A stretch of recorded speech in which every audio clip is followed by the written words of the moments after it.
Subscribe to our channel and press the bell icon to never miss an update. Join the only official Telegram channel of Rouse IAS Study Circle to get relevant material and important updates. Hello everyone and welcome to the Daily Prelims Practice, an initiative of Rouse IAS Study Circle where we take up the questions which have the potential to be asked in the prelim examination from the newspapers such as the Indian Express and the Hindu newspaper. Articles taken for today's discussion are listed on the screen, so let us begin with the first question for the day. This article was published on page 6 of the Hindu newspaper and talks about the coins dated to the 1st century BC to 3rd century BC belonging to the Kushan Empire. The article also talks about the coins belonging to other dynasties including the dynasties of Mysore under Hyder Ali as well as the Vijayanagar Empire.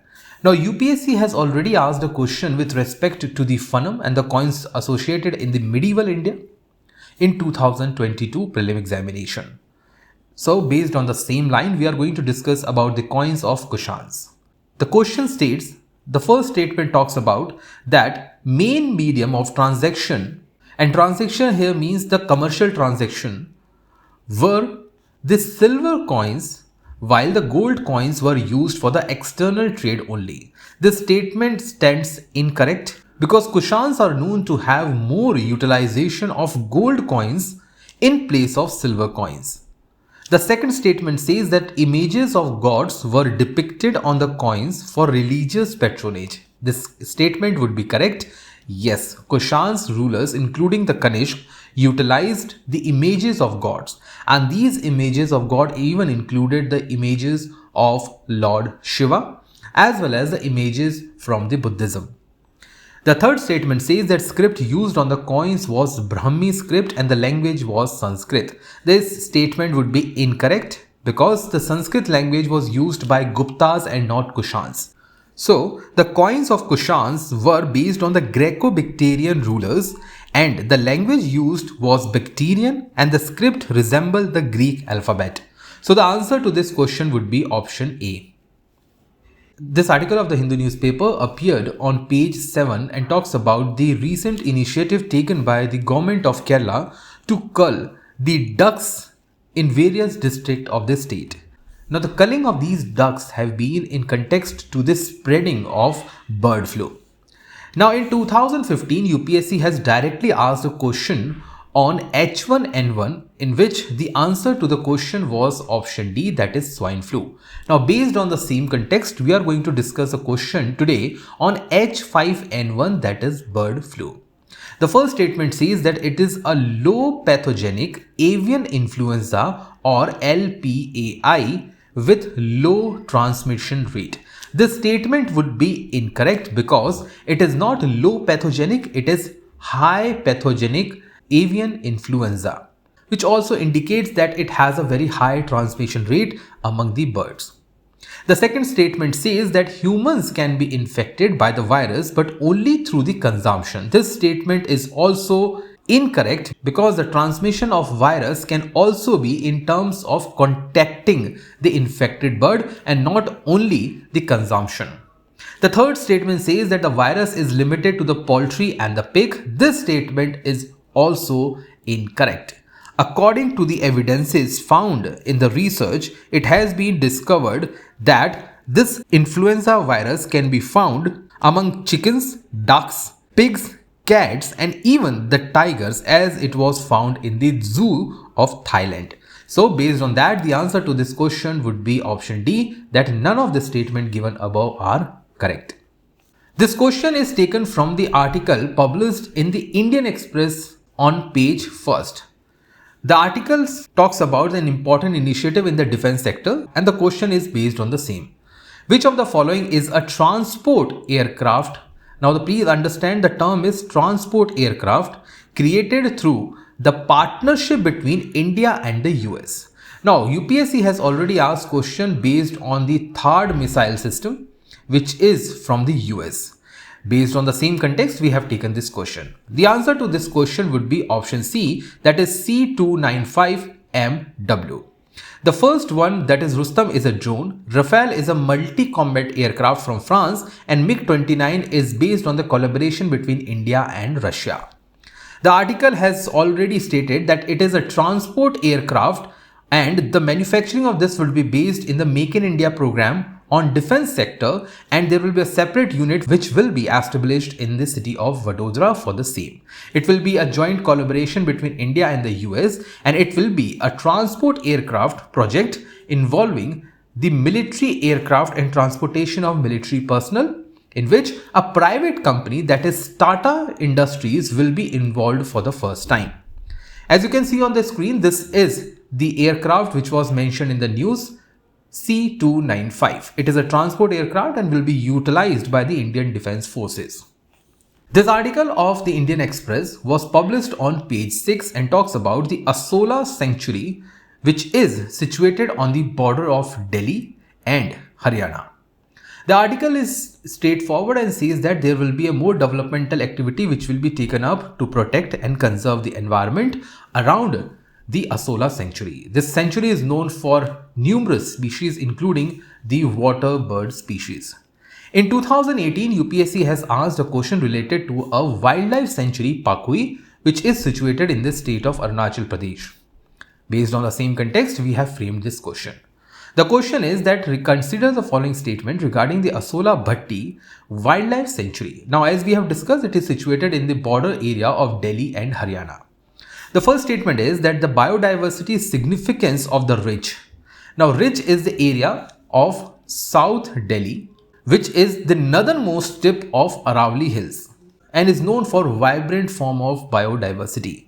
Now, this biodiversity segment is merging with that of the Indo-Gangetic Plains.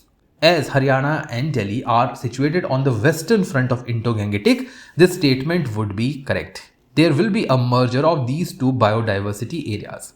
The second statement is that it is famous for leopards, nilgai, blackbuck and black-naped hare. This statement will also be correct.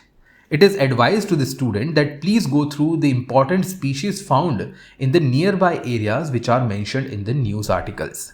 Now, based on the discussion, the question was asking about the incorrect statement. Now, as both of them are correct, the answer would be option D. If we go through the basic map of Delhi, as you can see, the green shaded portion in the southern Delhi, which is also being shared by the state of Haryana, is actually the Asoka Bhatti Sanctuary.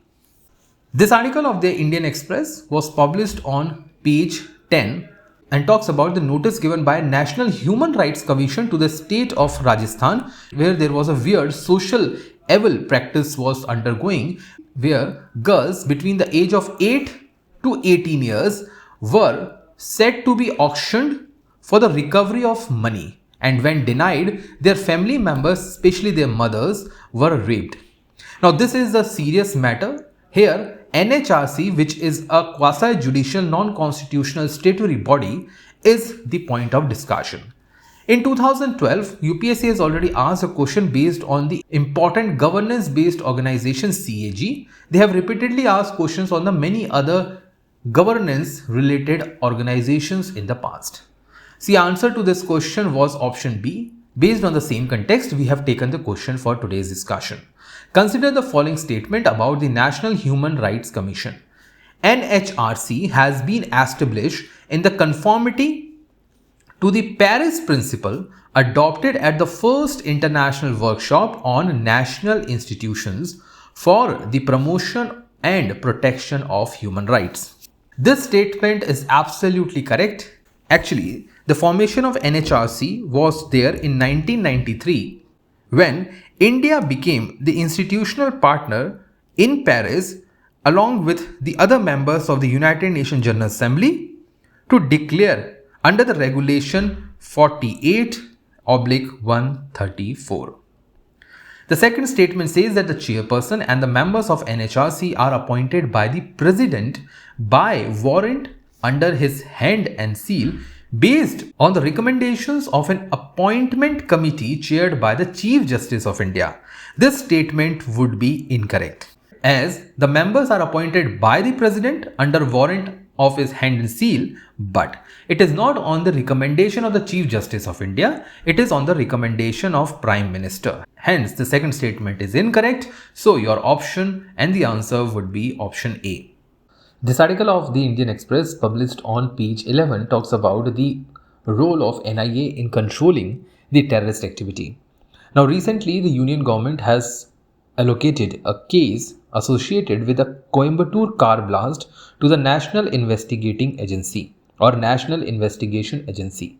Now, based on the same, it is important for the student to understand the important investigating and security agencies and their mandate in the country. It is important not only for your prelim examination but also for the mains in your GS paper 3. Now, the question based on this context is, consider the following statement regarding the role of National Investigation Agency or NIA. Now, NIA can prosecute crimes that are committed outside India.